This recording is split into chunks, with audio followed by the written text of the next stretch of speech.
Howdy, part 2 of my how did I know I needed to be diagnosed with ADHD video. So I'm coming to you from the Caravan of Dreams and I'm going to take the dog for a walk in the rain and fill you in on the rest of how I got diagnosed.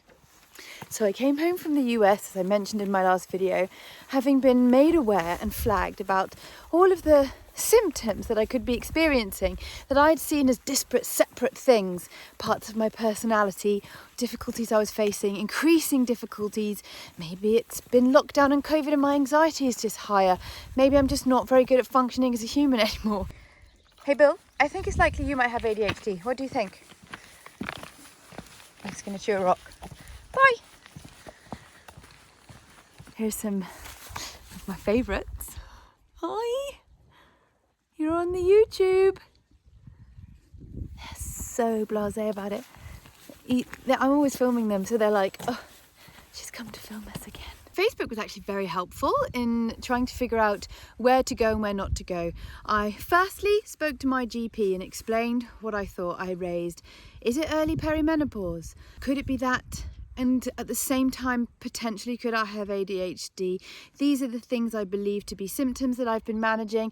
If you look at my medical history, there are periods of time where things have happened or have been flagged in my medical history that I've flagged and raised, things I've struggled with, whatever it might have been, that now, if you look at them through the lens of ADHD, makes so much more sense and fit into a profile rather than being disparate elements that don't make a lot of sense individually. He was really nice, my GP. They're all very busy, you know, they work so hard, they've got such stresses on them.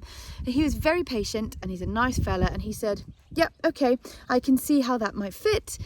Let me tell you, the waiting list is very, very long, but sadly, he was very apologetic. At the moment, the waiting lists are humongous. He didn't say humongous, that's my word, but we can put you on the waiting list. And I said, but what about if I felt the waiting list was too long, and if I could afford to find somebody who I thought was good and that I felt like I trusted, and to go for a private diagnosis, would that cause me a problem?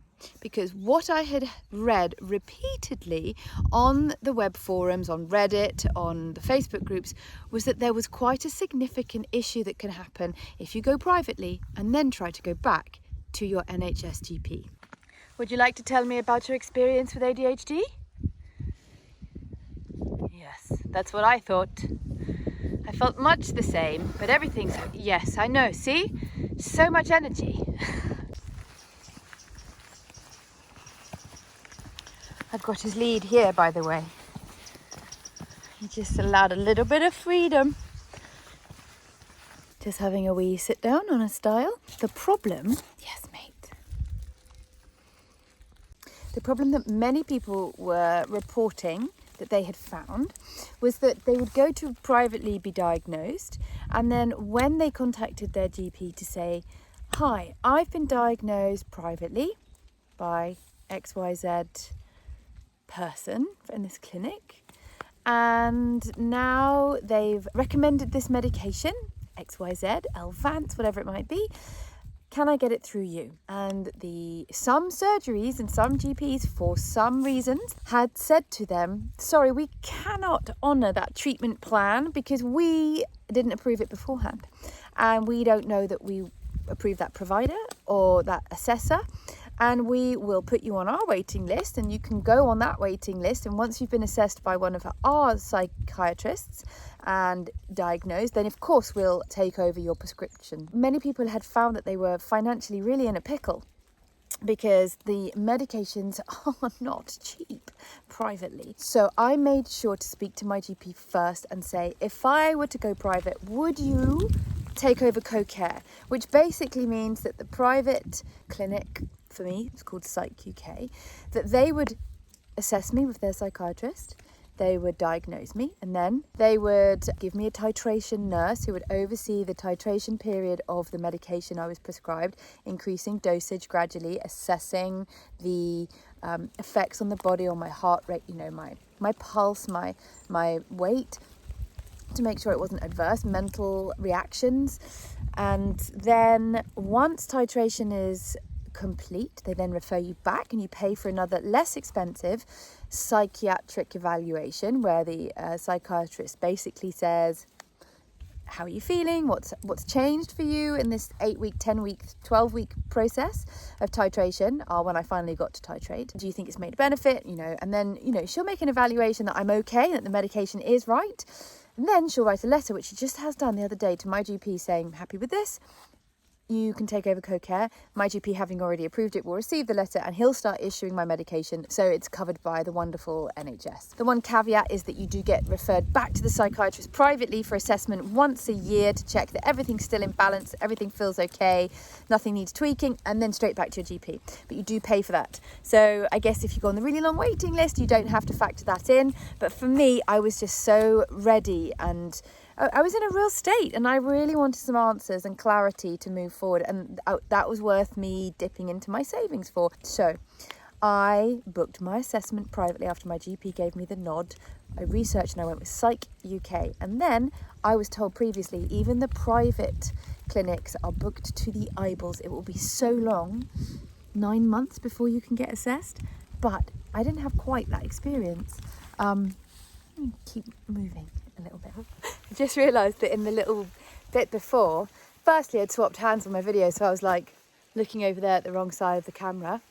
Doesn't matter, the content's still there. But even more amusingly, I just played a little bit back that said I was sitting on the stile. My grandma and my grandpa, Scottish, love them dearly, wherever you are, grandma and granddad. And so they'd say wee all the time. Oh, she's a bonny wee thing, and just having a wee biscuit. So I said, I'm having a wee sit down on the stile, but I only played the beginning and I'm crouched down, aren't I? And I just said, I'm just having a wee. I promised I wasn't having a wee. It's having a little sit down. It's getting a little bit more rainsome. So I might continue this when I get back to the Caravan of Dreams momentarily. Don't want to get too soggy on the old phone. No, what have you got? I didn't wait that long. I got online and I was delighted to see that there was an appointment within a couple of weeks. So maybe it was 3 weeks at the end of October, and I booked it like the 3rd week of October, the day after my birthday. So I was nervous waiting for it. There was paperwork to fill out, which is counterintuitive paperwork if you are neurodiverse, especially if you find communication a problem. Luckily, I don't. But it was really difficult to understand exactly what they were aiming for with the kinds of very simplistic 9 key questions. I think it's 9. And then there was a questionnaire very similarly worded that you had to send to somebody who knew you from childhood, a parent, a guardian, etc. So they could give their input about what you might have been like when you were younger that you might not have that kind of metacognitive awareness of. So I did that, and that's again another story to talk about, because those questions, they're vintage, they're from decades ago, and their inappropriacy, they're angled towards the more typical symptoms of ADHD, which is in boys, and you see lots of external hyperactivity, physical hyperactivity. All right, Bill. Filled in my documents, caused a few problems. That did a bit of traumatic digging up, giving examples and explaining how this has been shown in my life and how this issue has been shown throughout my life. Things you don't think about, that a lot of the things you just cope with because that's what you do. If you're someone who's just kind of pushed on, hadn't realised that there's anything particular the matter. Filled all that in and then had my assessment.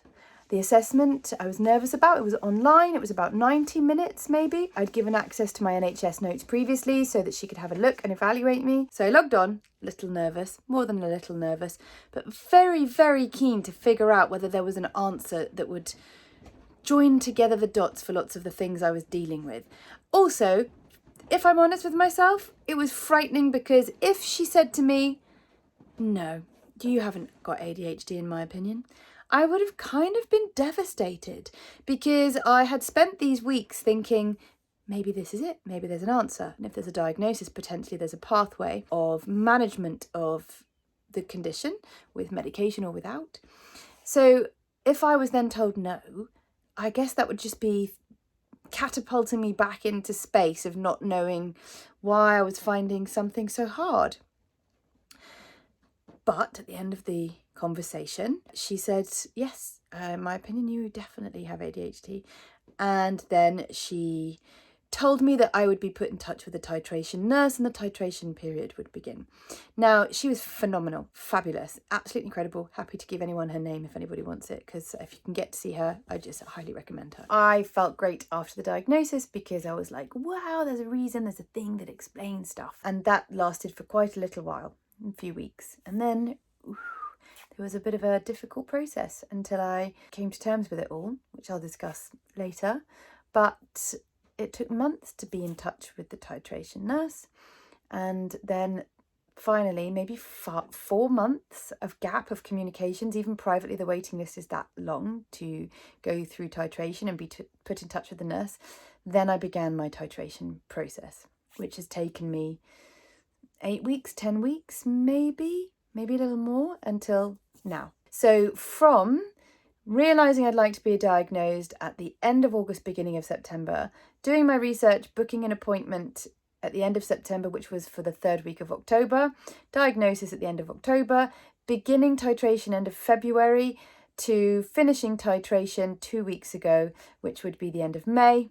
Yeah, there we are so far. That's the journey so far. See my other videos for other elements of this diagnosis process and the ADHD journey and my experiences with ADHD and the things I've learned. They'll be coming online as I film them. There'll be some already available for you. And if you have anything particular that you'd like for me to discuss or share or answer, please do drop a question in the comments and tell me what you'd like me to talk about. Okay, thanks for being here. Don't forget, if you have the time, to like and subscribe to the channel. Thank you so much. Speak soon.